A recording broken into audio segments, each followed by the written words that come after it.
Hi guys, welcome back to our online meeting. So this is week 10. Let me see who is here. We have Delapo, Veronica, Sandy, Rose, Diana, Son, Magali, Mahmuda, Tran, Kimberly. Okay, so a lot of people here. All right, now guys, so since we finished your exam last week, this weekend I'll go in there to put in your extra credit for the test. So remember, every time you do the online meeting live, you get 3 points, and then if you watch recorded section, you get 2 points extra. Okay, so I'll put the extra points in this weekend, and then what you want to do, check your grade what's it called, mind tab. So check it out on mind tab. On mind tab, it will show you the updated extra credit grade on the exam 2, and then your grade on Canvas should be updated on automatically. If it doesn't, it usually take about 2 to 3 days for it to update. Okay. All right. So let's get started. Now we're gonna talk 2 chapters this week. Now the 2 chapters are very basic chapters. Most definitions.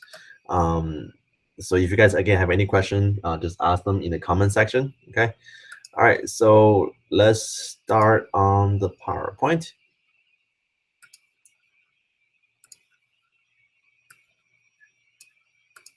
All right. So the first chapter is on the saving, investment, and financial system. So this chapter is really just multi definitions. So make sure you know what's a financial system, what's a financial market. Now you guys, we all deal with financial market before, and then many of you dealing with them today. So your banks, the financial market, and then the process of your student loan, that's also a financial market. So financial market is just institutions through which savers can directly provide funds for borrowers. Okay, so the financial market. Know the difference between bond and stock. So stock is the ownership of company. A bond is like a piece of IOU paper. So suppose I borrow $5 from Perla, and then I wrote Perla a little note says Perla, I owe you $5. That paper is called bond. A stock, then when you buy the stock, that means you become a partial owner of the company. So if you buy stocks from Apple, buy stock from Verizon or T-Mobile, so those would be public traded companies, and then you become an owner of the company. Okay. Um, so know what's a financial intermediaries, and also know what's a mutual fund. I think there's a question on the quiz about mutual fund. I'm not sure what ask you what it is. So mutual fund is an institution that sells shares to public and use the proceed to buy portfolios of stock and bond. So many of the investment company you heard in the market right now, they're all mutual fund. So let me see which company can. Goldman Sachs, Merrill Lynch. So many of those companies, they are actually mutual funds. Okay. All right. Oh, this is important. So know what's a private saving, what's a public saving. So private saving. Now this Y, that's your national income. This is also your GDP. So GDP minus your tax, minus your consumption. That's your private saving, and a public saving, that's how much money government has left over. So government collect tax, so it's going to be the tax minus your government spending. Okay.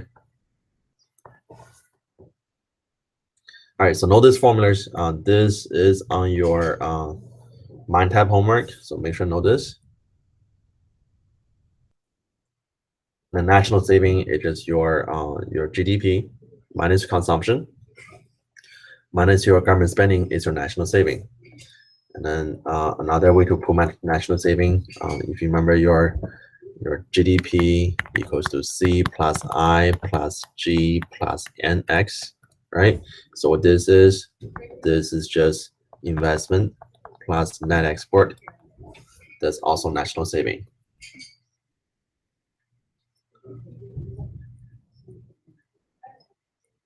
Okay, let me see what else we need to talk about. Okay, so 2 more definitions. Budget surplus, budget deficit. So budget surplus is anytime you have more income than spending, that's a budget surplus. So anytime government has more tax revenue compared to how much money is they spending out, that's a budget surplus. So if your tax minus G is positive, that's a budget surplus. And then vice versa, budget deficit is anytime you have more spending than your tax revenue, then it's budget deficit. And then if your T minus G is negative, that's a budget deficit. And then for our government, for the federal government, we've been having budget deficit for the last 17, 18 years now. So deficit is a problem for the government, and that's where the national debt comes from. Oh, by the way, does anybody know how much is our national debt? Like currently, how much debt we have for the government?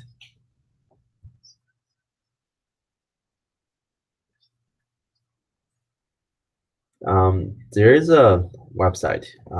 Let me show you. Okay. Discard.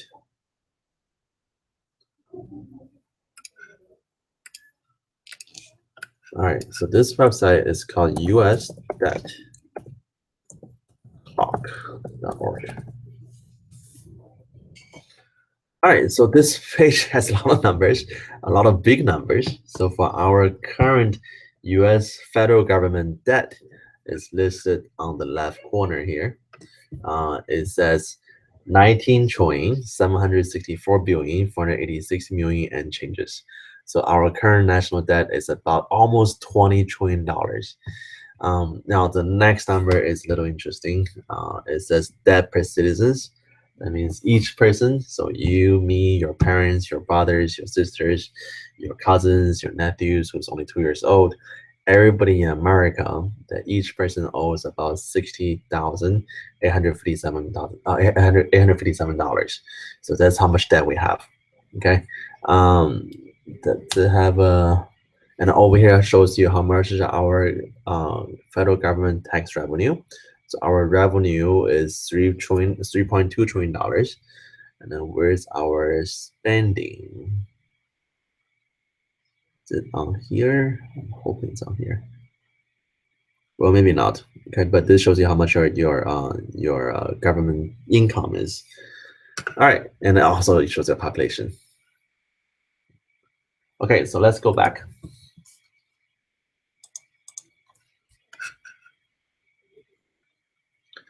Give me screen sharing.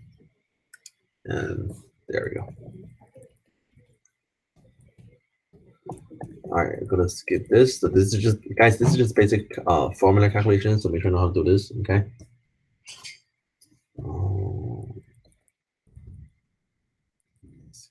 This.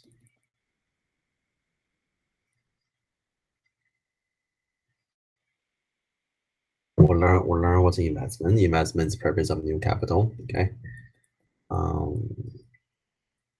This is important. The graph. All right, so money is like everything else. There's also a supply demand for something called loanable fund. So this is how much money we have available in the bank. Now, the whole purpose of bank or any financial institution is to connect our borrowers who borrow money with savers who save money. So in the market for loanable fund, that's how much money available for lending or for to make loans. The supply of money is anybody who deposit the money in the bank and then make them available for other people to borrow money from.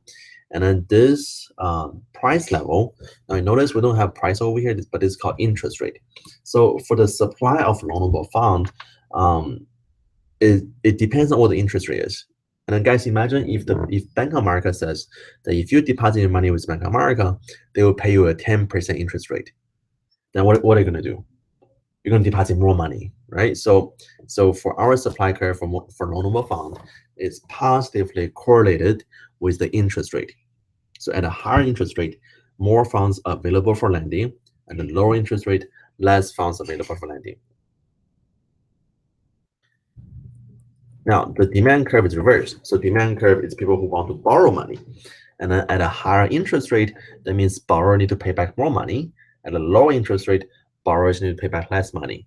So the demand for loanable fund is a negative slope. So that's a downward sloping line. And then which means somewhere over here, you're going to have intersection or equilibrium. And At this equilibrium, we have our interest rate for the market, and then quantity of loanable fund in the market. All right, let me see. All right, so suppose we have a saving incentive. Again, let's suppose the government says if you save more money, you can pay a lower tax. Then what's going to happen? So if there's more incentive to save money, our supply curve shifting to the right. So we have a new equilibrium. At a new equilibrium, the interest rate goes down, and then quantity of loanable fund goes up. So every time when the economy slows down, our government tend to lower the interest rate, so people borrow more money, therefore economy pick up again. Okay. All right. Let me see what else is important for this chapter. Oh, this is important. Crowding out. So crowding out is basically every time when the government become too involved in the marketplace, and then like special or individual consumers or individual business have no chance against the government, therefore they are crowded out of the market. So let me give you an example. Now suppose let's say we have Mesha. Let's say Mesha want to buy, I don't know, what do you want to buy, Mesha? iPhones. Okay, so let's say Masha want to buy iPhone, and then let's suppose Masha willing to pay $500 for the iPhone. So that's her maximum. That's her WTP, the highest price she will pay. And at the same time, government is also buying iPhone. So because government is such a huge buyer, when government buy iPhone, the demand for iPhone goes up. When demand for iPhone goes up, price for iPhone goes up. So this iPhone is no longer 500 anymore, and this iPhone becomes 700, 800. So price goes up when government buys more iPhone. But at the same time, Masha couldn't afford to buy the iPhone anymore because she was only willing to pay 500 for the iPhone. So therefore, when this happens, we call this a crowding out effect, where individual investors, individual consumers, individual business, we're too small compared to the government. When government act or behave in a certain way, that we're getting crowding out of the market. That's called crowding out. Okay. Now, when I use this in this chapter over here, for example, is that for all those debt we have, government must borrow money to finance debt. So which means just like you guys, when you guys go buy a car, when you guys go to school, borrow money for student loans, you're in the market. You're in the market for loanable funds, but so is our government. Government also need to borrow money, but government borrows so much more money than you do, which means more demand for loanable funds. So the interest rate gets pushed higher. So therefore, for many borrowers who couldn't afford to pay the interest anymore. Therefore, we don't borrow money anymore. So that's called crowding out effect. All right. That's it for this chapter. Let's look at next chapter.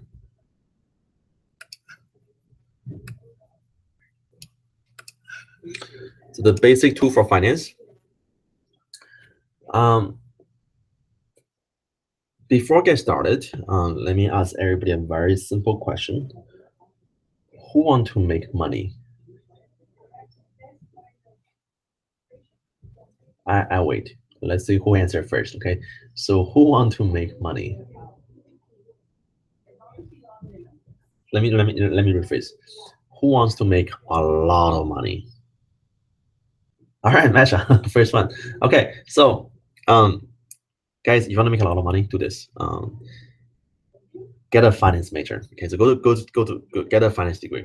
Because if you get a finance degree, and then also, all right, so and also get a certificate called CFA.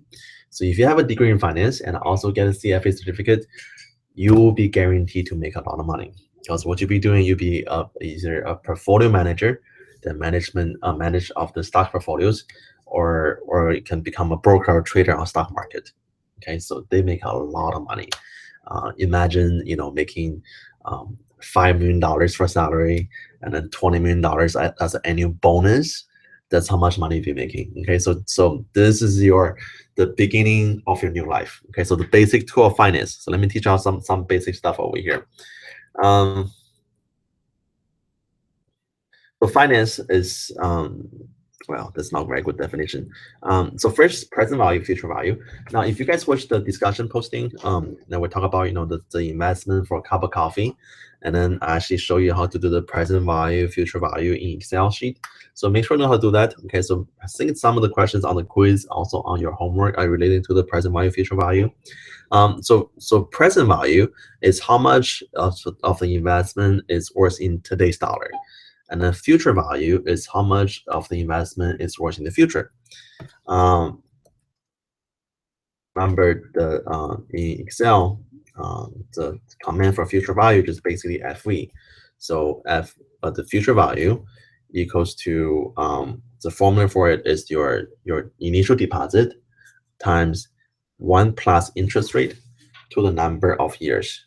So let me write over here. So future value equals to initial deposit times 1 plus the interest rate to the number of years. Okay. All right. Oh, there. So same formula. So future value equals to the present value times 1 plus R, which is the interest rate, to the number of years. And then if you guys do this on your computer, the power key is Shift 6. So the little hat over there, that's your power key. Okay. All right. Let's see what else is important. Okay, so compounding. Compounding is the process of interest earning more interest for you. That's compounding. So let me show you an example of compounding.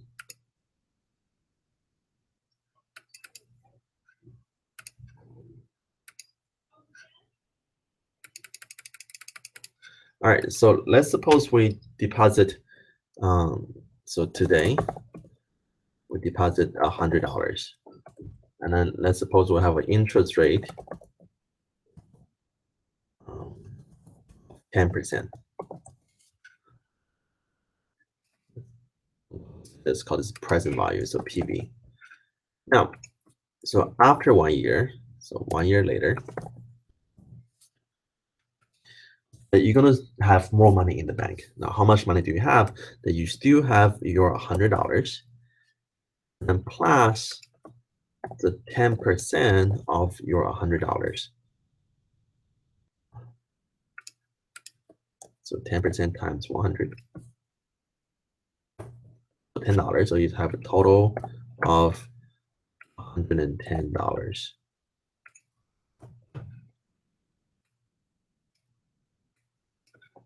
All right, and then after year 2, so second year. After year 2, you still have your $100, but this 10% will be based on your new investment. So so from year 2, that you're gonna start with 110.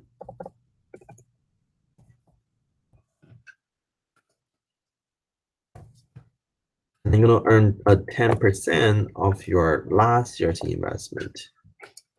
So $11 now. So now your new amount is gonna be 110 plus 11, which is 121 now. So you notice if the interest over here, before it was $10, now it's $11. The actual $1 is the 10% of this $10. So this interest is earning interest for the next year. That's why I have $11 now. So this is called compounding interest rate. And then compounding interest rate is a very, very powerful tool. Now, let me show you how important this is. So suppose you know a friend. This friend, his name is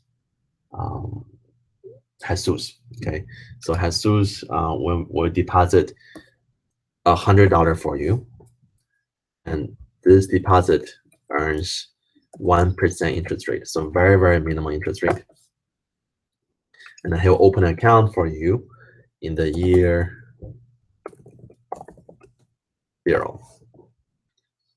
The question is, by year 2016, how much money do you have? All right, so this is how we do it. So do the equal sign.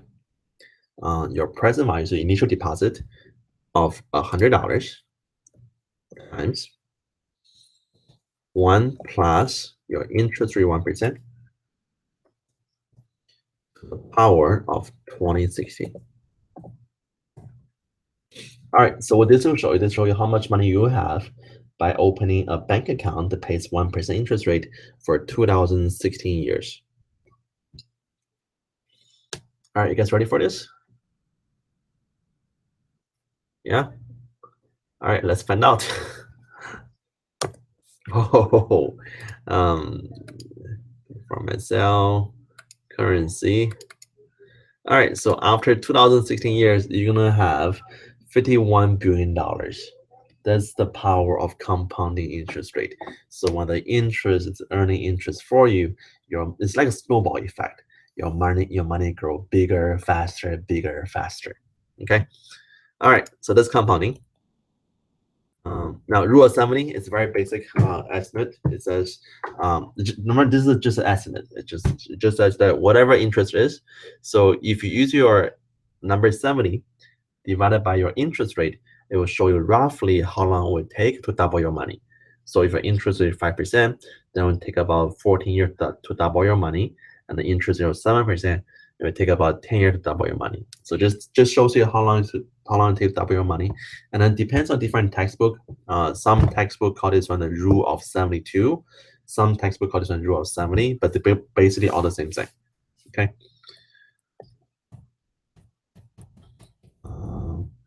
Don't worry about utility function. This is not on the quiz or the test. You don't have to know about this. To know the difference between risk averse selection and a moral hazard. So for in the market for insurance, this is the problem for insurance. The first problem is averse selection. Now imagine everybody here. Now we all drive cars to work and to school. So if you believe that you're a very, very safe driver, then what do? Well, you're probably going to avoid buying insurance, because if you're a safe driver and you never use insurance, then what's insurance good for? You just throw money away.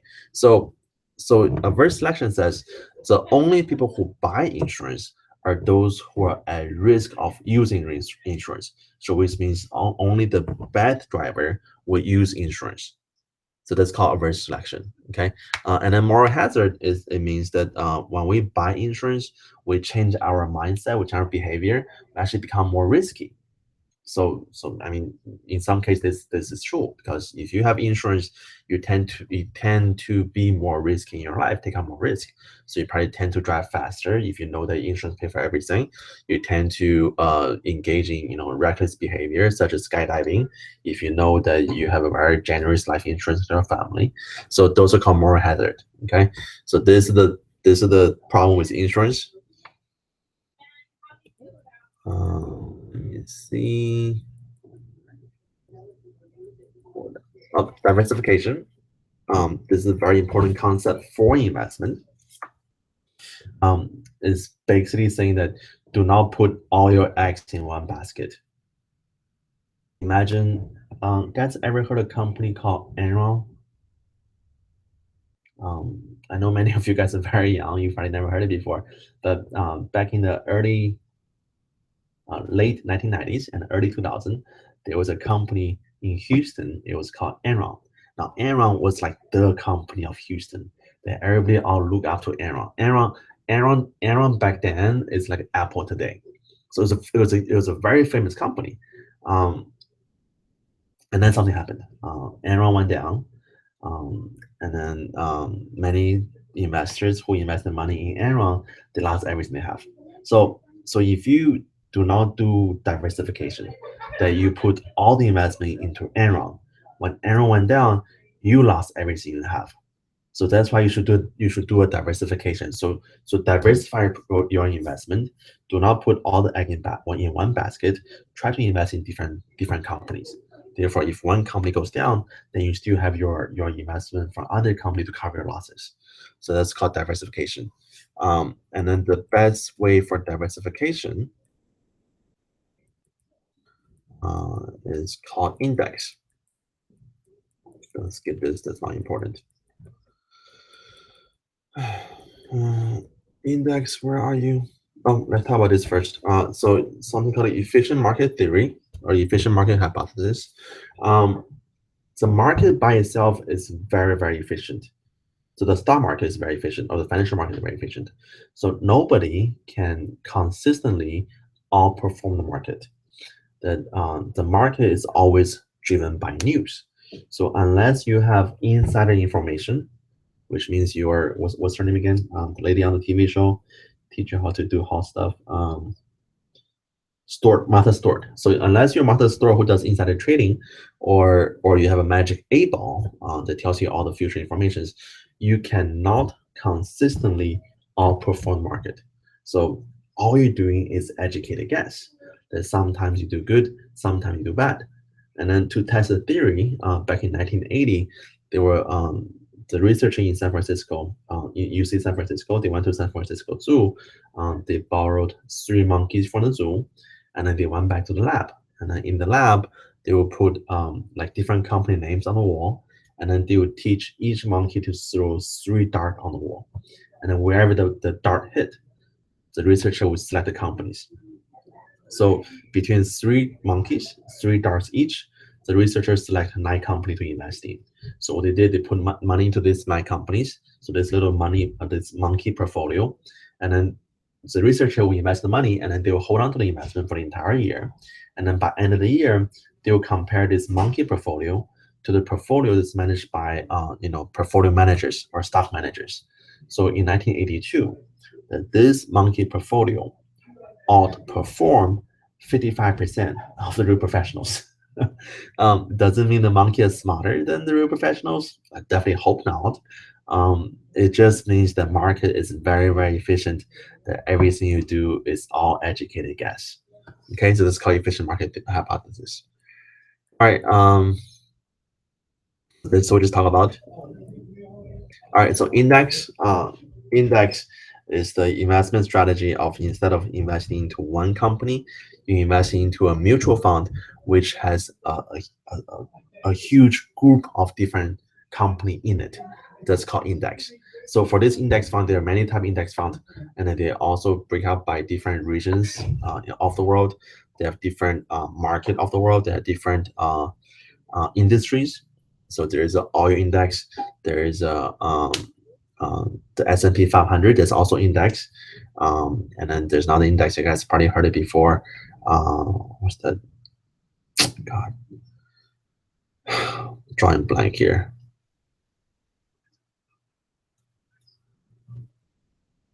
It's not Nasdaq. Oh, the NYC, the New York Stock Exchange. That's also index. Because you know how every time you hear how much the stock went up, went down, so the NYC, the New York Stock Exchange, is a collection of 30 different companies. So that's also index. Okay. All right. Let me see what else need to out.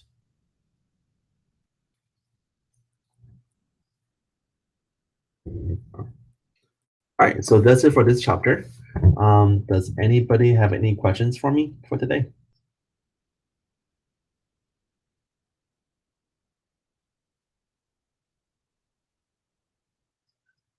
Let me wait for a while.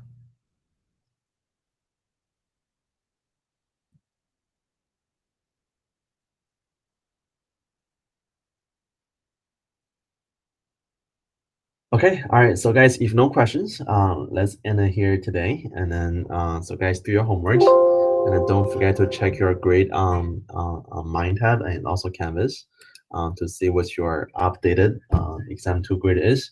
And if have any question, let me know. Okay, so guys, good luck, and I will see you guys back here, same time. So Thursday, 2 p.m. Okay, all right. See you later. Bye bye.